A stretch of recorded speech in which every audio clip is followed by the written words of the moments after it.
मंगलमय मंगलकरण वीतराग विज्ञान नमो ताहि जाते भजे अरहंतादिमः जो विद्यादि सागर सुधी जो विद्यादि सागर सुधी गुरु हैं हितैषी शुद्धात्म में निरत नित्य हितोपदेशी वे पाप ग्रीष्म ऋतु में जल हैं सयाने पूजूं उन्हें सतत केवल ज्ञान पाने पूजूं उन्हें सतत केवल ज्ञान पाने। बोलिए भगवान महावीर स्वामी के, आचार्य कुंद कुंद स्वामी के, आचार्य गुरुवर विद्यासागर मुनि महाराज।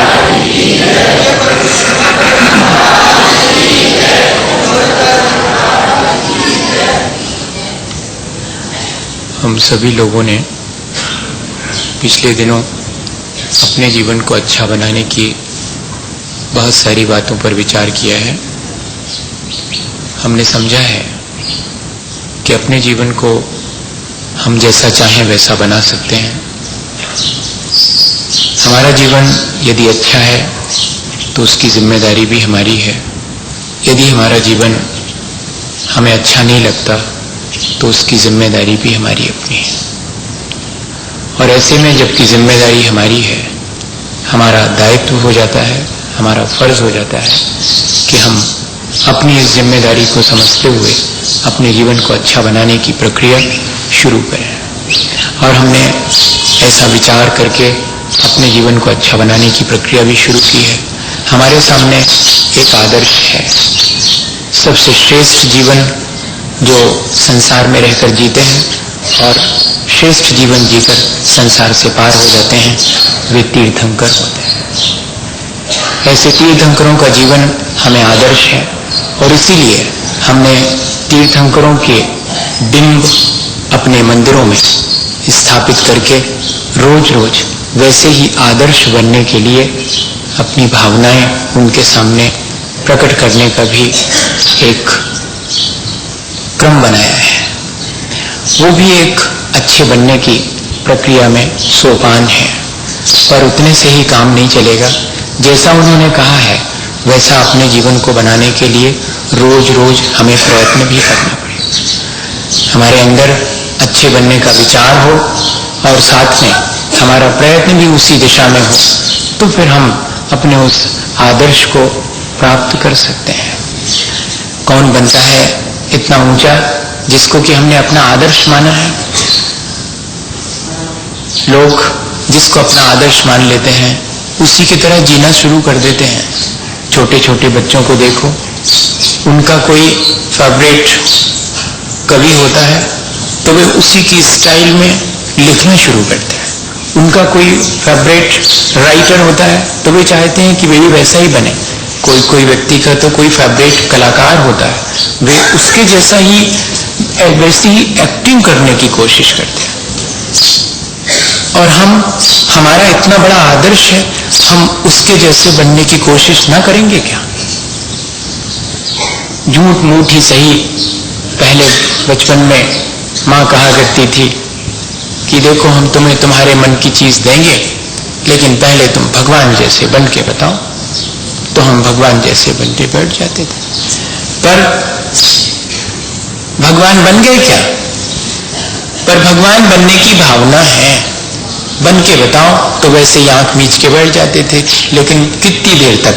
भगवान हमेशा बैठे रहते, आंख बंद करे, लेकिन अपन बीच बीच में देख लेते थे कि मिल रहा है कि नहीं मिल रहा है। पर थोड़े थोड़े तो भगवान बनने की कोशिश उनको देख करके करते हैं। बस यही है हमारे अपने जीवन में शुरू करने का ढंग, कि हमें अपना आदर्श 24 घंटे सामने रहे और हम उसकी तरफ बढ़ रहे हैं या नहीं बढ़ रहे हैं, ये हम देखते रहें। ये सेल्फ एनालिसिस हमारा चलता रहे, सेल्फ इंट्रोस्पेक्शन, मुकातिफ होना खुद से, खुद को हम निरंतर देखते रहें और अपने उस आदर्श की तरफ रोज हमारे कदम बढ़ते रहें। जिन्होंने अपने जीवन को अच्छा बनाया, प्राणी मात्र के जीवन के कल्याण की भावना भा करके, तब फिर हमारा एक फर्ज बन जाता है कि हम यदि उनके जैसा बनना चाहते हैं तो हमारे भीतर भी प्राणी मात्र के प्रति सद्भाव, प्राणी मात्र के प्रति सहानुभूति और अत्यंत उदारता का व्यवहार होना चाहिए।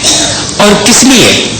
इसलिए कि मुझे आत्मदृष्टि प्राप्त हो गई है, एक ऐसी आत्मदृष्टि जिससे कि मुझे सबके भीतर अपने जैसा ही आत्म तत्व दिखाई देने लगा है। और मुझे लगता है कि मैं ही क्या, सब तरफ मुझे वही परमात्मा स्वरूप या मेरा आदर्श दिखाई पड़े।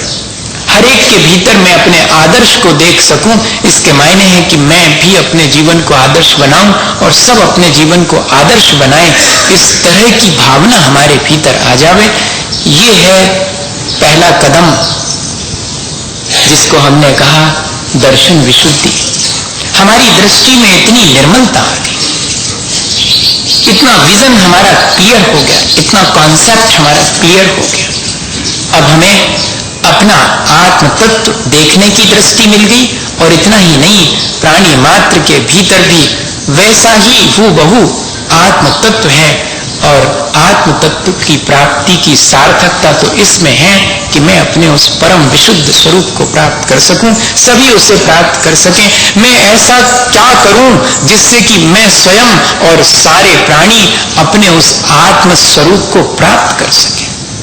बस इतनी बात यदि हमारे मन में निरंतर बनी रहे तो ये दर्शन विशुद्धि एक दिन हमें उस ऊंचाई पर ले जा पाएगी। और इतना ही नहीं, जैसे ही ऐसी आत्मदृष्टि आती है, हमारे भीतर प्राणी मात्र के प्रति विनय का भाव अपने आप आ जाता है।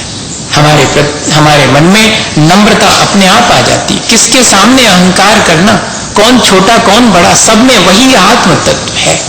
मैं व्यर्थ ही अहंकार करूं या दीनहीन हूं, मैं अहंकार और संक्लेश दोनों ही नहीं करता हूं।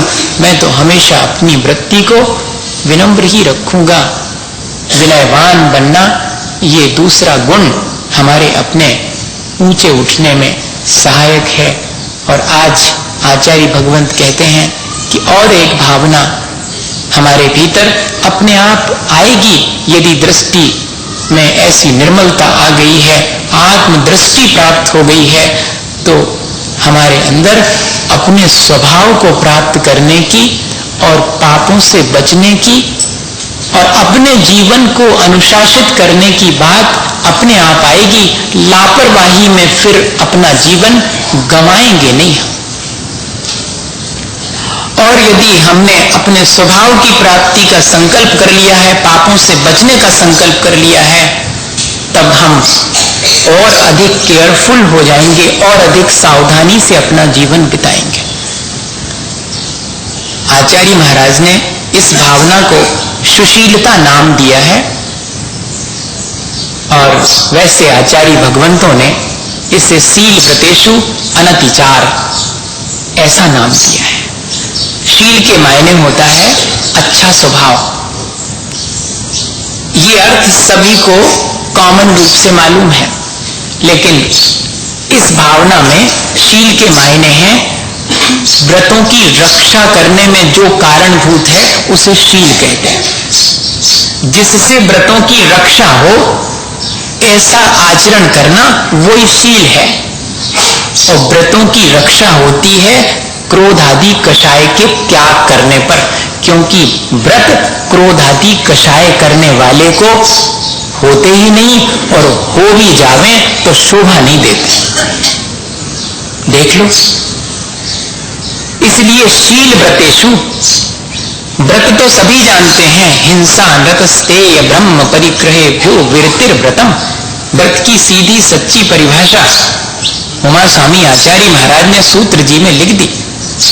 हिंसा, झूठ, चोरी, कुशील और परिग्रह से विरक्त होने का नाम व्रत है। लेकिन इन व्रतों की सुरक्षा के लिए शील व्रत भी आवश्यक है, और शील के मायने हैं क्रोधादि कषाय का भी त्याग करना। वास्तव में सारे पापों का कारण हमारी कषाएं हैं। कषाय कारण बनती है, पाप तो उसका कार्य है। और सारी कषायों में सबसे ज्यादा कारण बनने वाली कषाय हमारा लोभ है, हमारी मूर्छा है। इसलिए पांचों पापों में अगर हमें अभ्यास करना हो छोड़ने का, तो एक ही चीज करना, अपनी इच्छाओं को, अपनी मूर्छा को कमती कर लेना। व्रती व्यक्ति को लोलुपता शोभा नहीं देती, व्रती व्यक्ति को ज्यादा परिग्रह रखना शोभा नहीं देता। अनुव्रती भी थोड़ा परिग्रह रखे, अपनी शक्ति विचार परिग्रह थोड़ो राखे और महाव्रती होवे, तो उसके लिए तो परिग्रह रंच मात्र भी शोभा नहीं देता। और शील और व्रतों का, दोनों का निरतिचार पालन करना, उनमें शिथिलता नहीं लाना, उनमें दोष नहीं लगने देना। इस प्रकार अपने जीवन को यदि हम बनाएं तो जीवन हमारा ऊंचा उठेगा। और जोड़ के चलें अपन इस बात को जोड़ के चलें कि जैसे ही आत्मदृष्टि आती है, हमारी कषाएं बंद हो जाती हैं और हमारी पाप प्रवृत्ति छूट जाती है, हमारा जीवन स्वयं अनुशासित हो जाता है। अभी तक लापरवाही में जीते थे, अब तो जो है वो अनुशासित होकर के जीवन जिएंगे। अगर आत्मदृष्टि मिल गई है तो और भी लोग अपने जीवन को व्यवस्थित ढंग से जीते हैं। आत्मदृष्टि से शून्य होकर भी कई लोग अपने जीवन को अत्यंत व्यवस्थित ढंग से जीते हैं, लेकिन वो यहाँ प्रयोजनीय नहीं है। जिसे आत्मदृष्टि मिली है, उसने अपने जीवन को जो व्यवस्था दी है, लापरवाही छोड़ के उसे अनुशासित किया है, उस व्यक्ति के शील और व्रत ही शोभा को प्राप्त होते। रावण व्रतों के पालन करने में अत्यंत दृढ़ था। एक व्रत ले लिया था छोटा सा, तो जीवन के अंत तक निर्वाह किया, बड़ी दृढ़ता थी। लेकिन रावण को कोई भी त्यागी व्रतियों में शामिल नहीं करता है क्या? करना चाहिए, कोई नहीं करता। क्यों? अभिमान खा गया उसको। एक कषाय ने सारे व्रतों को झूठा कर दिया। इसलिए व्रती व्यक्ति के शील भी आवश्यक है, अर्थात क्रोध आदि का अभाव होना भी व्रती के आवश्यक है। द्वीपायन मुनि महाराज छठे सातवें गुणस्थान में विचरण करने वाले, परम विशुद्ध अवस्था को प्राप्त होने वाले, बिना उसके रिद्धियां नहीं होती, उनको रिद्धि प्राप्त हो गई, तेजस रिद्धि प्राप्त हुई। लेकिन क्रोध के वशीभूत होकर के अपना भी और दूसरे का भी अहित किया। कोई भी त्यागी व्रतियों में उनका नाम लेना पसंद नहीं करे। एक मेढक का नाम ले लेंगे पूजा में, रावण महाराज का कोई नाम नहीं लेना चाहिए। इसके मायने ठीक लिखा हुआ है आचार्य भगवंतों ने कि व्रती व्यक्ति को तो अपने व्रतों का निर्दोष पालन करना चाहिए और क्रोधादि कषायों से हमेशा बचते रहना चाहिए। हम भी अपने जीवन में झांकें, छोटा सा भी व्रत क्यों न लें। रात्रि भोजन का त्याग किया है तो हमारे जीवन को मैनिफेस्ट होना चाहिए, हमारे जीवन में अभिव्यक्त होना चाहिए। जैसे किसी के जीवन में अगर विनय आ जावे तो आंखों में दिखाई पड़ती है, चेहरे पर दिखाई पड़ने लगती है, सारे एक्शंस में दिखाई देने लगती है, कहीं छुपती नहीं है। हमारे भीतर अगर व्रतों के प्रति आस्था जागृत हुई है और हमने छोटे सा भी व्रत ले लिया, वैसे तो कोई व्रत छोटा नहीं होता। आचार्य ज्ञान सागर जी महाराज से जब कोई कहता था कि छोटा सा व्रत दे दो, तो कहते थे व्रत कोई नहीं छोटा होता, क्योंकि सब व्रत महान आत्माओं ने धारण किए हैं और उन्हीं ने हमें धारण करने का उपदेश दिया, इसलिए कोई छोटा नहीं। रात्रि भोजन का त्याग भी छोटा व्रत नहीं है। लिखा तो यह है कि जिसने अगर 1 वर्ष को रात्रि भोजन त्याग किया तो मानो उसने 6 महीने के उपवास का फल पा लिया। 6 महीने का उपवास नेट छोटा नहीं है। 9 बार नमोकार मंत्र पढ़ूंगा, इसके मायने हैं कि 1 मिनट आपने अपनी श्रद्धा द्वादशांग, समूचे द्वादशांग के प्रति अपनी श्रद्धा व्यक्त कर दी। 9 बार नमोकार पढ़ा, 1 मिनट लगता है मुश्किल से, और भी कम लगे। उतनी देर के लिए आपने पूरे द्वादशांग को, समझ लो, आपने बांच लिया। नमोकार में पूरा द्वादशांग समाया, पूरी जिनेंद्र भगवान की वाणी समाई। इसलिए कह रहा हूं कि व्रत कोई भी हो उसे कभी छोटा नहीं समझना। और व्रती व्यक्ति को तो क्रोध आदि का अभाव होना ही शोभा देता है। वर्णी जी का नाम हम हमेशा लेते हैं। बुंदेलखंड में आप जाएंगे तो वर्णी जी की प्रशंसा करने वाले गणेश प्रसाद जी वर्णी की बात कर रहे हैं। फिर बाद में सहजानंद वर्णी और जिनेंद्र वर्णी भी हुए 2, लेकिन बड़े वर्णी जी तो गणेश प्रसाद वर्णी ही कहलाते थे। असाटी थे, मड़ावड़ा के पास हसेरा ग्राम में जन्म हुआ था। जैन नहीं थे, 11-12 वर्ष में घर छोड़ करके आत्म तत्व की खोज के लिए निकल गए थे। और परिणाम ऐसे रहे जीवन भर सरल कि आज जो है, भले ही उनके व्रत थोड़े थे, लेकिन उनकी सरलता से लोग उनके प्रशंसक भी हैं। व्रतों से अगर कषाय इत्यादि दूर रहें तो व्रत प्रशंसनीय होते हैं। और कोई व्यक्ति अपने जीवन को ऐसा बनाना चाह रहा है जिससे कि प्राणी मात्र का कल्याण हो, तो मैं बैठे बैठे सोच रहा था कि जिससे प्राणी मात्र का कल्याण होना है, ऐसी जिसने भावना भाई है, उसे तो अपना जीवन ऐसा बनाना पड़ेगा जिससे कि लोग उसके जीवन को देखकर सच्ची दिशा ले सकें। तब कितनी जिम्मेदारी का काम है। इसलिए ये एक और भावना रखी कि जब भी कोई हम व्रत लेवें तो ये मान करके कि ये जिनेंद्र भगवान के द्वारा कहा गया व्रत है और मुझे इसका निर्दोष पालन करना है, तो क्रोधादि कषायों से बचने के लिए मैंने बड़ी आस्था पूर्वक इस व्रत को लिया है। व्रत में 2 चीजें अनिवार्य हैं। पहले नंबर आस्था और दूसरे नंबर हमारी कषायों का निरंतर अभाव, हमारी संसार से आसक्ति घटती जाए। व्रती व्यक्ति को ये 2 चीजें आवश्यक है। आस्था बढ़ती जाए, कषाएं घटती चली जाए। ये भावना हमेशा बनी रहे, तब कहलाएगा कि शील व्रतेषु अनतिचारा। अतिचार किसे कहते? व्रतों में शिथिलता करना, व्रतों के प्रति उत्साहित नहीं होना, या कि उनमें कोई दोष लगा देना, ये सब अतिचार कहलाता है। अतिचार मन से कम होता है, वाणी से उससे ज्यादा होता है, और शरीर से सबसे ज्यादा होता है अतिचार। लेकिन पाप शरीर से सबसे कम होता है, वाणी से उससे ज्यादा और मन से सबसे ज्यादा। ये बिल्कुल उल्टा गणित है। दोनों को पहले समझ लें। हमारे जीवन में हमने व्रत लिए हैं या हमारे मन में व्रत लेने की भावना है, तो हमारी आस्था तो होनी ही चाहिए। लेकिन वो आस्था हमारे मन में कब सही कहलाएगी? जब व्रतों के पालन में हमारा उत्साह बना रहे, उसमें शिथिलता ना आए। ऐसा ना लगे कि कैसी मजबूरी में हमें ये लेना पड़ा, हमसे तो नहीं होता, कौन करे जिंदगी भर। ऐसा मन में अगर आया तो थोड़ा सा दोष लगा, और वाणी से भी किसी से कह दिया क्या रखा इन व्रतों में, हमसे नहीं होता, तो क्या हुआ फिर? अभी तक तो मन में था, सो आप ही को दोष लग रहा था, अब वाणी से कह दिया और लोग भी व्रतों के प्रति अरुचि रखने लगेंगे, अब ज्यादा दोष हो गया।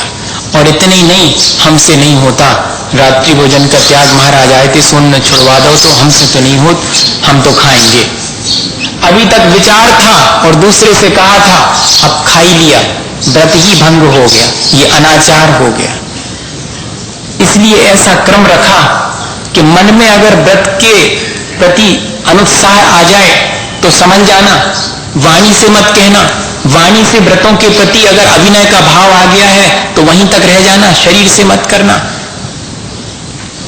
और अगर व्रतों के पालन में हम पाप से बचने का नाम व्रत कह रहे हैं, इसलिए पापों से बचना हो तो सबसे पहले मन में होने वाले पाप से बचना, क्योंकि अगर दूसरे को क्षति पहुंचाने का भाव भी मन में आ गया तो आपने क्षति नहीं भी पहुंचाई शरीर से, तब भी पूरा अपराध हो गया। हाँ, और वाणी से मैं दूसरे को क्षति पहुंचाऊं ऐसा कह दिया तो शरीर से अगर क्षति पहुंचाई है तो उतनी ज्यादा नहीं पहुंचा सकता कोई जितनी वाणी से पहुंचा सकता, और सबसे ज्यादा क्षति पहुंचाता है तो मन से पहुंचाता है। इसलिए ऐसा क्रम रखा कि दूसरे के प्रति अगर हिंसा, झूठ, चोरी इत्यादि का शरीर से आप व्यवहार करेंगे तो सबसे ज्यादा पाप लगेगा, सबसे कम लगेगा, और उससे ज्यादा वाणी से और सबसे ज्यादा मन से। कैसा लग रहा है? बड़ा अटपटा सा लगेगा कि अरे ऐसा कैसा कह रहे हैं। आप दूसरे को शरीर से अपन क्षति कम पहुंचाते हैं। आप स्वयं इस बात का विचार करना, और मन वाणी से उससे ज्यादा क्षति पहुंचती। किसी को आप कड़े और कठोर वचन कह दो, कई दिन तक तड़प रहता रहेगा, और एक तमाचा मार लो, थोड़ी देर तकलीफ होगी, खत्म। उसके बाद प्यार से बोल लो कि गलती हो गई, भूल जाएगा वो। लेकिन आपने कोई कड़ी बात किसी को कह दी और फिर बाद में आप कितना भी उससे कहो कि क्षमा कर दो, वो कहता कि कुछ भी करो, लेकिन कभी कभी याद तो आ जाती है कि आपने इतने निकट हो करके भी हमसे ऐसी कड़ी बात। और अगर हमारे मन में किसी के प्रति दुर्भावना आ जावे तो ये ध्यान रखना कि ऐसा नहीं है कि किसी को पता न लगे, पता लग जाता है। उस दुर्भावना का भी असर दूसरे के ऊपर होता है। ये स्पष्ट तो देखने में नहीं आता, लेकिन देर सवेर उसके लक्षण दिखाई देने लगते हैं। और दूसरे का हो या ना हो, सेल्फ वायलेंस कहलाती है ये, जिसमें हम अपनी ही क्षति कर रहे हैं, अपना ही घात कर रहे हैं। दूसरे के घात से आत्मघात को ज्यादा बुरा माना है। अपन ये सोच सकते हैं कि वाह हमने गुस्सा करा, हमने किसी का क्या बिगाड़ा। हमने गुस्सा करा, किसी का भले ही कुछ नहीं बिगड़ा हो, पर अपने 10 प्राणों का घात तो किया है। ये भी अपराध है, ये भी पाप है। हमने अपने बैड थॉट्स और बैड फीलिंग्स करी, हमने बुरा सोचा दूसरे के बारे में। ठीक है, दूसरे का बुरा सोचने से उसका भले ही कुछ ना हुआ हो, पर हमने हिंसा तो वहां पर भी करी है। इस तरह यदि हम अपने जीवन में इन छोटी छोटी सी चीजों का विचार करें, एक व्रती व्यक्ति इस तरह अवश्य विचार करेगा। मैं तो सोचता हूं कि यहाँ पर सभी व्रती हैं। 2 प्रतिमा धारण करने वाले को वास्तव में व्रती कहते हैं, वो ठीक है, लेकिन अपन सब भी, कोई भी ऐसा नहीं होगा जिसने भगवान के कहे एकाध व्रत को धारण न किया हो। मद्य मसु मांस का त्याग तो यहाँ बैठे हुए हर एक व्यक्ति का होगा ही। ये बात अलग है कि इनडायरेक्ट कहीं से मालूम ना पड़े और कोई चीज में कोई मिलके आ जावे, वो नहीं जानते, लेकिन कोई डायरेक्ट यहाँ बैठा हुआ व्यक्ति मद्य मधु मांस का सेवन करे, ऐसा तो नहीं होगा। 5 उदंबर फल खावे, ऐसा तो नहीं होता। 8 मूल गुण हो गए कि नहीं। इसलिए मैंने ये कहा कि भगवान के कहे हुए व्रतों का अपन सब पालन कर रहे हैं, चाहे पूर्व संचित पुण्य के फलस्वरूप कह लो। हमारा वर्तमान का कोई एफर्ट नहीं है, लेकिन जिस कुल में हम पैदा हुए हैं उसकी कुछ थोड़ी सी बातें तो हमारे जीवन में संस्कारवशी आई हैं। वंशानुगत हेरिडिटी है, तो बाई हेरिडिटी भी हम कुछ हद तक इन चीजों का पालन कर रहे हैं। बस इतना और करना है कि इनके माध्यम से हमारा जीवन परिष्कृत होता चला जाए, हमारे जीवन से कषायें निकलती चली जाए, तो ये हमारे व्रत हमारे जीवन को, छोटा सा भी नियम हमारे जीवन को बहुत ऊंचा उठा सकता है, यदि उसके पालन करने की आस्था और उसके पालन करने के प्रति हमारे अंदर उत्साह है। तो कोई भी हमारे जीवन में यदि हमने एक अच्छाई शामिल करी है तो उस अच्छाई के प्रति हमेशा हम उत्साहित रहें। हो सकता है सैकड़ों खराबियां हमारे भीतर हों, लेकिन उनके प्रति हम उत्साहित नहीं हैं। क्या करें, संस्कारवत मेरे भीतर बहुत सी खराब बातें हैं जिनको मैं खुद पसंद नहीं करता। हर आदमी ऐसा सोचता है, लेकिन मेरे भीतर जो अच्छाइयां हैं या दूसरे के भीतर जो अच्छाइयां या वास्तव में जिन्हें मैं अच्छा मानता हूं, उनके प्रति हमेशा उत्साहित रहूं। और उन अच्छाइयों को बढ़ाने के लिए जब भी सद्गुण बढ़ाना हो अपने भीतर, तब उन सद्गुणों के प्रति उत्साह, और जिसके भीतर सद्गुण है उसके प्रति प्रेम, और जो सद्गुणों का पोषण करता है, उनकी प्रशंसा करता है, उसका भी प्रशंसक होना चाहिए। पाणा शाह ने मंदिर बनवाए और वहां पर नीचे लिखा है कि जो इन मंदिरों की सुरक्षा करे, इनकी पूजा पाठ इत्यादि करे, मैं उनका दासानुदास रहूंगा। बताइए, ये कहलाएगा हमारे भीतर सद्गुणों के प्रति उत्साह, उनके प्रति आस्था। जैनेन्द्र कुमार ने लिखा कि वे एक बार रामायण सुनने गए, रोज जाते थे, बड़ी अच्छी चर्चा होती थी रामचंद्र जी की। और जब एक दिन रामायण पूरी हो गई तो वापस लौट के घर लौटे। अब कल से क्या होगा, ऐसा विचार था। रामचंद्र जी का चरित्र तो बहुत सुंदर है, लेकिन रामचंद्र जी जैसा बनना बहुत कठिन है, उनका चरित्र तो बहुत सुंदर है।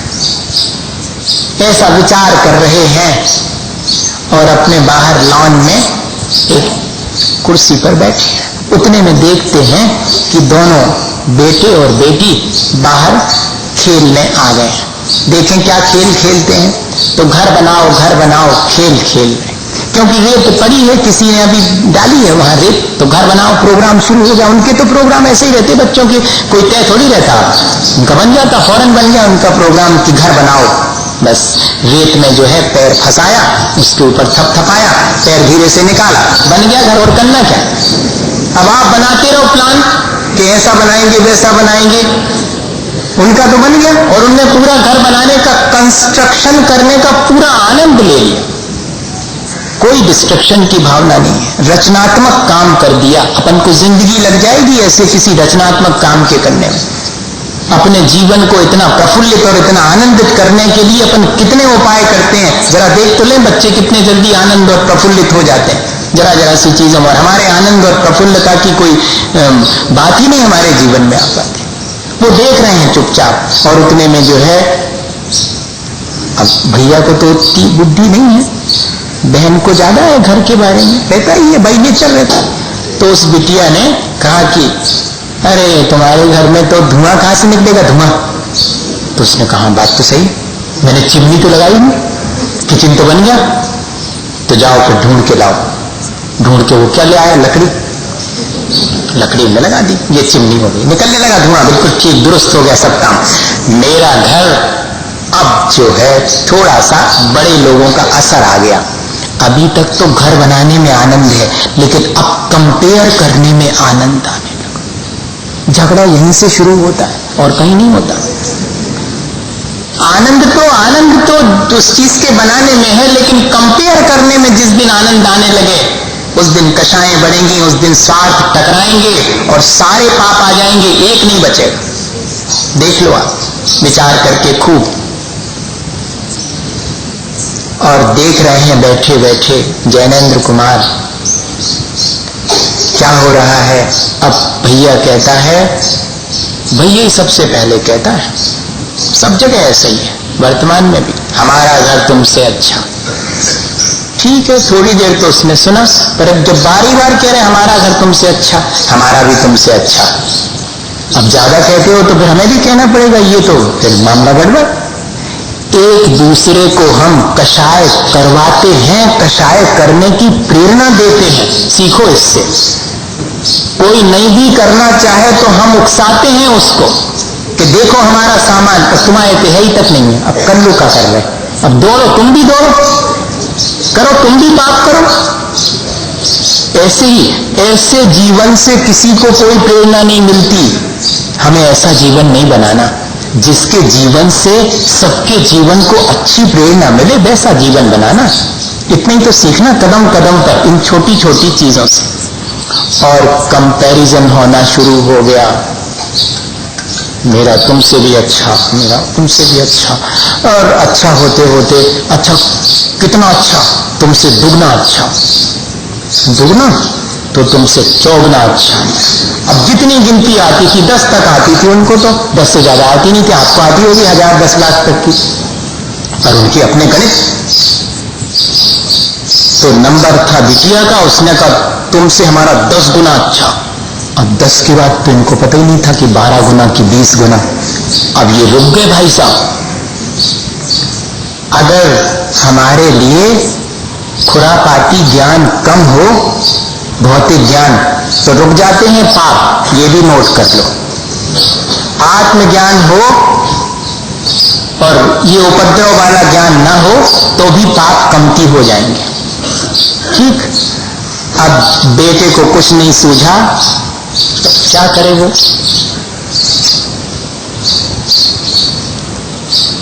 तो अब उसके कुछ समझ में नहीं आया। बेटी को थोड़ा सा अपनी जीत का खुशी हुई, उसने कहा ये 10 पे ही चुप रह गए, अपन और भी कहो थोड़ा। तो कहती सुनो, हमारा 10 गुनी अच्छा नहीं, हमारा रामचंद्र जी बराबर अच्छा। अब इनको और थोड़ा मौका मिला, 10 के बाद तो गिनती आती नहीं, लेकिन ये रामचंद्र जी बराबर, इसमें तो अपन जीत सकते हैं। बेटे के मन में आया, बेटे के मन में आया कि इनने रामचंद्र जी बराबर अच्छा कहा, तो हमारा 2 रामचंद्र जी बराबर अच्छा। अब अगर कंपटीशन है तो फिर अब तो अपने हाथ में आ गई, 10 के बाद तो आती नहीं थी गिनती, लेकिन जैसे इनने कहा रामचंद्र जी बराबर, तो इन्होंने कहा 2 रामचंद्र जी। अब हंसने की बारी थी, बिटिया ने जोर से हंस के कहा रामचंद्र जी तो एक ही होते। ज्ञानेंद्र कुमार ने अपने संस्मरण में लिखा कि 15 दिन तक उन पंडित जी की रामायण सुनने में मुझे जितनी रामचंद्र जी पर आस्था नहीं हुई, उतनी इन बच्चों के खेल में ये जानते हैं कि रामचंद्र जी तो एक ही हैं। ये आस्था जो है, और मुझे उनके जैसा आदर्श बनना है, इतनी अगर आस्था है, ये नहीं तो ये नहीं तो ये नहीं तो ये, ऐसे नहीं। आदर्श तो एक ही है, और वो है परम वीतराग विशुद्ध अनंत अवस्था, वही आदर्श है। और किसके जैसा बनना मुझे संसार में किसी के जैसा नहीं बनना है, मुझे संसार से जो पार हो गए हैं उनके जैसा बनना। और प्राणी मात्र के प्रति भी यही भावना भाना है कि सब ऐसे ही बने। अगर इस तरह की आत्मदृष्टि पूर्वक अपने व्रतों को हम पालन करें, अपने जीवन में व्रतों का पालन करना अर्थात अपने सद्गुणों को बढ़ाना और अपने दुर्गुणों को कमती करना, बस इसे ही कहेंगे अपन व्रत, इसे कहेंगे शील। अपने सद्गुण बढ़ते जाएं और इतने बढ़ जावें कि फिर कोई दुर्गुण शेष ही ना रहे, ऐसी विशुद्ध अवस्था। और सबके प्रति ऐसी भावना कि सबको ऐसा ही जीवन मिले, ऐसे ही सद्गुण सबके जीवन में हो, इसे ही हम कहेंगे सुशीलता, या कि शील व्रतेषु अनतिचार नाम की भावना। इस भावना से भी हम अपने जीवन को तीर्थंकर के जैसी ऊंचाई दे सकते हैं। हम भावना बहते हैं कि हम सबका जीवन इसी तरह से अपने आदर्श के प्रति समर्पित होकर पूरे उत्साह के साथ अच्छा बने। बोलिए आचार्य गुरुवर विद्यासागर मुनि महाराज। हे गुरुवर शाश्वत सुख दर्शक यज्ञ नग्न स्वरूप तुम्हारा है, जग की नश्वरता का सच्चा दिग दर्शन करने वाला है। जब जग विषयों में रच बच कर काबिल निद्रा में सोता हो, अथवा वह शिव के निष्कंटक पथ में विषकंटक होता हो। अर्थ निशा का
आगम प्रणाम। शांति त्याग के मूर्तिमान शिव पथ पंथी गुरुवर प्रणाम। विख्यात में नासिरे को ज्ञान के प्रकाशिरे को आपा परभासिरे को भानु भी बतानी है। जानवे को बंद वेद भानवे को सौकर जानवे को परम प्रमाणी है।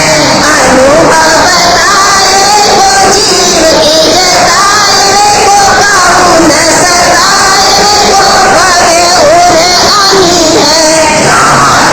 तारवे को पार के उतारवे को सुख विस्तारवे को मेरी जिन वाणी है।